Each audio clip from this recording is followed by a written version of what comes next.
உங்கள் பாஸ் உங்ககிட்ட வந்து இந்த ஒர்க் ஃபைல்லாம் எப்போ கம்ப்ளீட் பண்ணுவீங்க அப்படின்னு சொல்லி கேட்டால் நீங்கள் உடனே என்னன்னா 10 கையாக இருக்குது, பொறுமையாக தான் செய்ய முடியும் அப்படின்னு சொன்னீங்கன்னா அங்கே ஒரு இடத்துல சண்டை தான் வரும். அதுக்கு பதிலாக சாரி சார், ஒரு டெக்னிக்கல் ப்ராப்ளம், இப்போவே முடிச்சு கொடுத்துட்றேன், கொஞ்சம் நேரத்தில் சரி பண்ணிடுறேன் அப்படின்னு சொல்லி பாருங்கள். கோபமாக வந்தவர் கூட கூல் ஆகிடுவார்.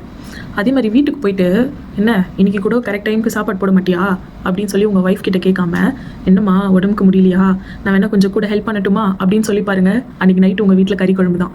அது மட்டும் இல்லை, நீங்கள் பிஸ்னஸ் பண்ணுறீங்கன்னா உங்களுக்கு கடையில் வர கஸ்டமர் சிலர் மேபி இந்த பொருள் வந்து நான் வாங்கிட்டு போனேன், எனக்கு வந்து சரியாக ஒர்க் ஆக மாட்டுது அப்படின்னு ரொம்ப கோவமாக வராருன்னா அங்கே வந்து நாளாக உன்னை ஏமாத்தலையா, என்ன இது எனக்கு தெரியாது அப்படின்னு சொல்லாமல் சாரி சார், நான் வந்து இப்போ கொஞ்சம் மாற்றி கொடுத்துட்றேன் அப்படின்னு சொல்லி பாருங்கள். அவர் உங்களோட ரெகுலர் கஸ்டமர் ஆகிடுவார்.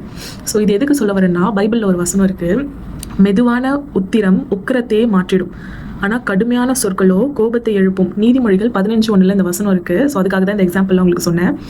ஸோ இதை வாசித்து பார்த்துட்டு நம்ம ஹஸ்பண்ட் அண்ட் ஒய்ஃப்குள்ளே வர சின்ன சின்ன பிரச்சனைகள் கூட நம்ம ஈகோனால ஆர்கியூ பண்ணாமல், மற்றவங்க கிட்ட நம்ம வந்து கோபத்தை வந்து கடுமையான சொற்களை எழுப்பாமல் நம்ம சாந்தமாக பேசி பாருங்கள். எவ்வளோ ஹாட்டாக இருந்தாலும் அவங்க வந்து கூல் டவுன் ஆகிடுவாங்க. ஸோ நம்ம கிட்ட தான் இருக்குது எரியிற நெருப்பில் எண்ணெய் ஊற்றுறதா இல்லை தண்ணி ஊற்றி அணைக்கிறதான்னு. ஓகே, பாய்.